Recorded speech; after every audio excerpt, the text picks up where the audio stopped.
Hey, it's Adam, and I got a super practical video for you guys today. It's about how to reframe guilt in your life so that you can actually grow from your mistakes instead of spiraling downwards and making more and more and more. In the jungle, the mighty jungle. So please excuse me, my voice hurts a little bit today. I was screaming Beatles music for some reason. Don't let me down. Don't let me down. It was definitely worth it. But the main takeaway that I want you to take away from this video is that guilt is a toxic emotion and it serves no useful purpose in your life.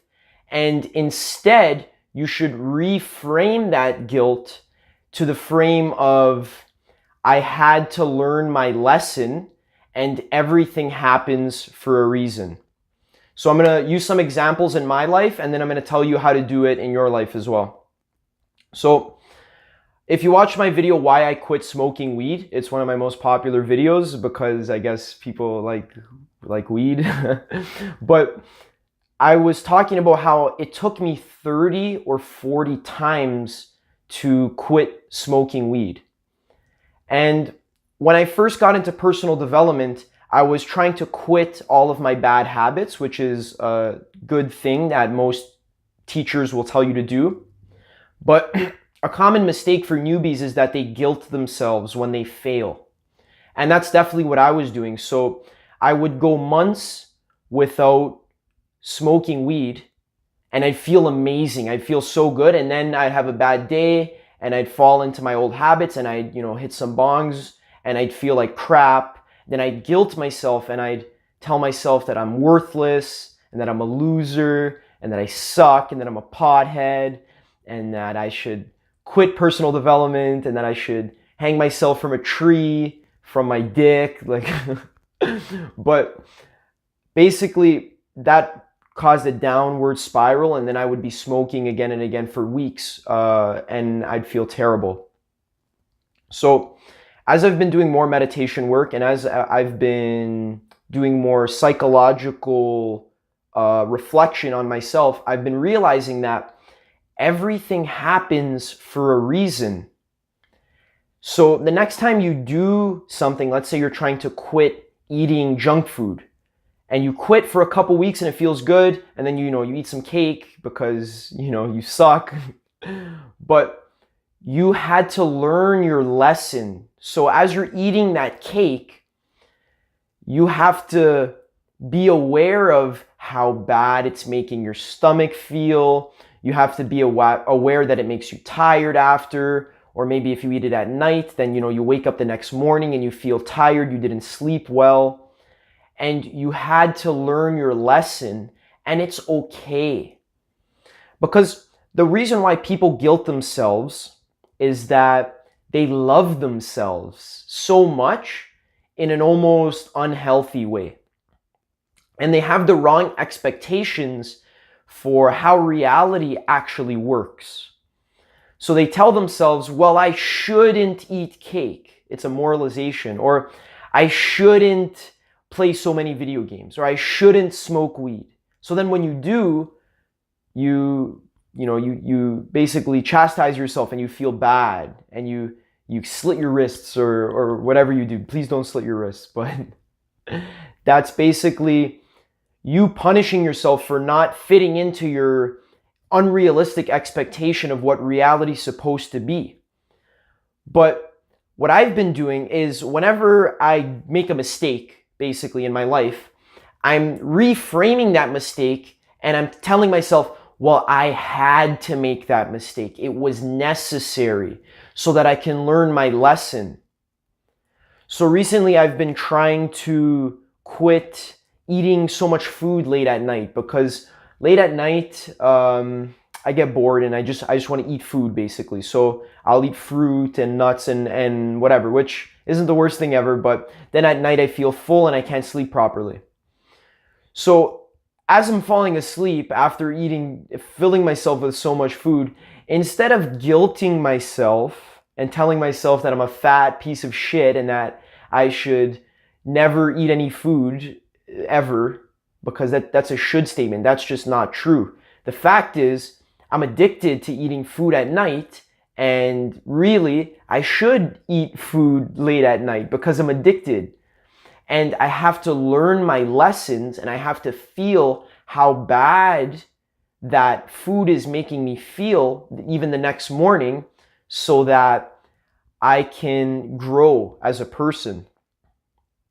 So this is what I want you to do. So the next time you catch yourself guilting yourself, usually it happens when you're trying to quit some type of bad habit, or let's say you make a mistake. Let's say you're talking to a girl and you really like her, but you say something stupid, and then she laughs at you and runs away and tells all her friends that you're an idiot, right? That feeling of guilt, like, oh, I'm such a loser, such an idiot. Try to take that negative self-talk and reframe it and say, oh, well, I had to make that mistake because I don't know how to talk to girls properly, or I don't know how to do dating properly.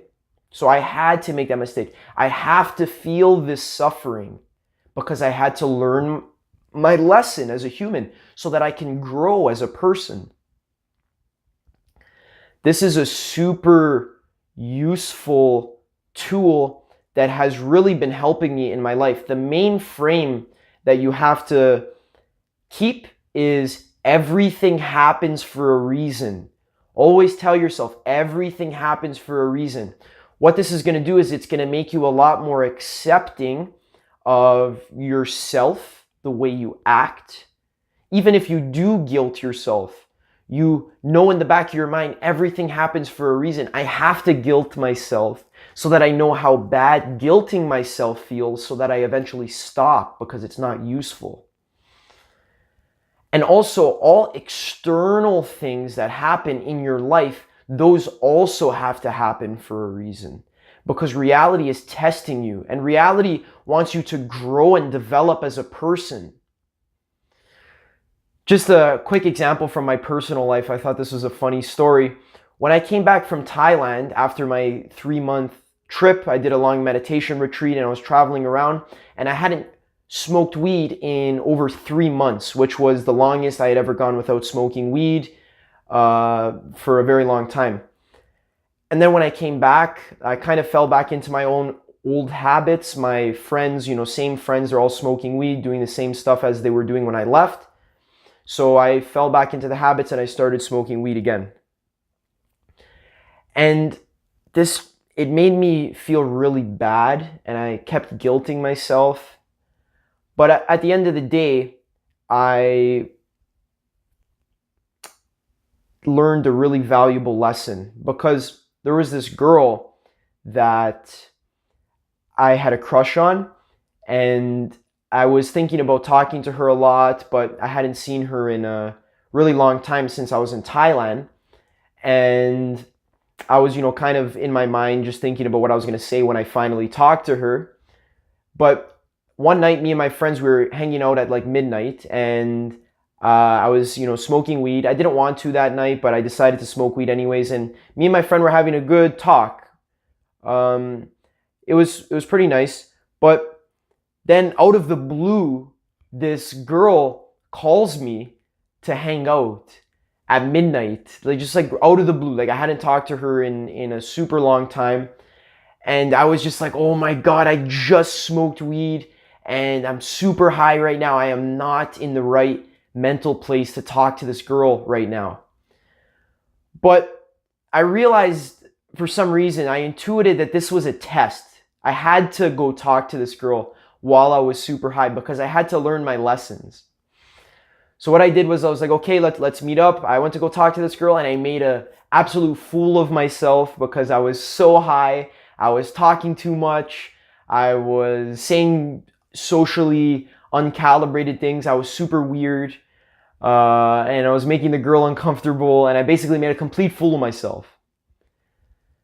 And I felt so bad after the next day, but I didn't guilt myself. I realized that I had to go through that experience, and I actually was grateful to God or reality that I experienced that suffering, because after that I quit smoking weed and I haven't smoked since, and it's been 4 months, and it's been the best, most productive months of my entire life. So that's just a personal example. At the end of the day, guilting yourself is not a helpful emotion. It's very toxic. Try and reframe your guilt to the frame of, I had to learn my lesson and everything happens for a reason. And if you keep reminding yourself of this and you keep practicing daily meditation, like I tell you to do all the time, daily meditation, very important. You can't get any type of psychological work done, or you can't really grow as a person unless you're practicing daily meditation and you're reflecting on your thoughts and you're observing your negative mental tendencies so that you can change them. But anyways, I digress. I hope you enjoyed this video, a shorter one today. Leave it a like if you liked it, comment if it's helpful, and stay tuned. I'll be making more videos, and have a good one.